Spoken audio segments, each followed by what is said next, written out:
Hi, it's me, Jody, Coach Carlson, and I am here today to give you another video. Big Magic, Creative Living Beyond Fear by Elizabeth Gilbert. All of the book reviews to change your life are about books that I love reading, that I think are really inspirational and worth checking out.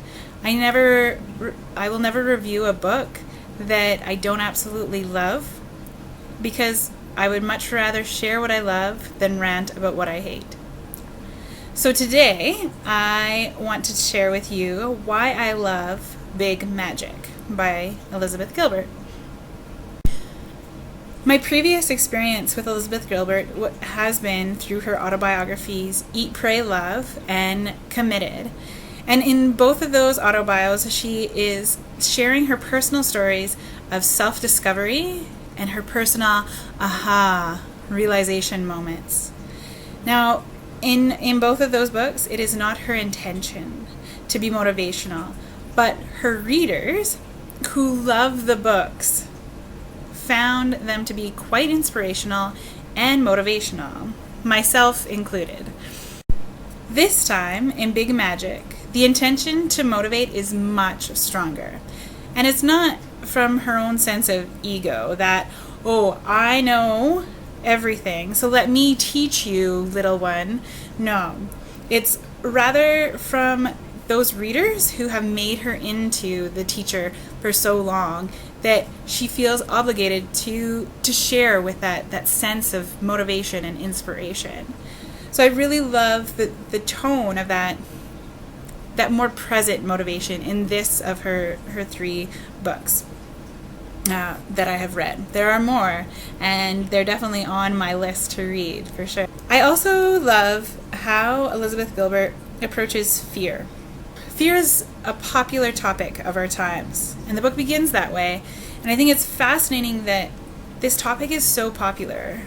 We are living in a very anxious world, and a part of so many of us just wants to be calm. We want to be free of that fear and anxiety. The paradox of doing that is that creative living, which we're all so terrified to do, can actually give us that calm.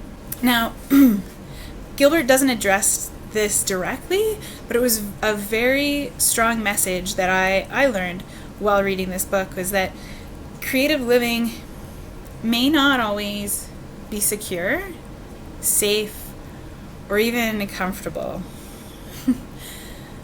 But creative living might just be the only fulfilling life you can ever live. Now, I first came across Gilbert's theory on the big magic of creativity in her TED Talk, where she explains inspiration sailing through the wind to find its artist in order to live in a piece of art. And I love that imagery because it explains so much and so little about our consciousness and what art really is, explaining the inexplicable. So the third thing that I love about Gilbert's latest book, Big Magic, is her perspective on art. In university, I often straddled the fence between being a student of the arts, which was my faculty, and being a social scientist, where my professors wanted me to always prove my work. Now, I value both positions, and I really don't think that they are exclusive of one another. Gilbert's perspective on creative living as a magical component to life reminded me of so many discussions and so many struggles that I had in university. In particular, it reminded me of a seminar that debated the use of a novel as a historical document. Really, how do you differentiate between art and reality? How much does the artist contribute to the work versus how much is the work contributing to the artist? In the end, that doesn't really matter as much as the response to, is this worth doing?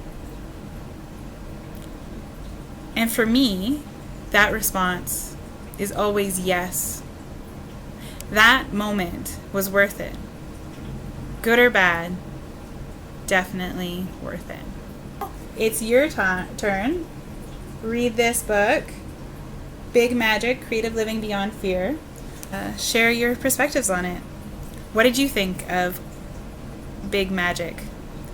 What are your thoughts on creative living? Your thoughts on fear? Please feel free to share. And don't forget to keep making things happen.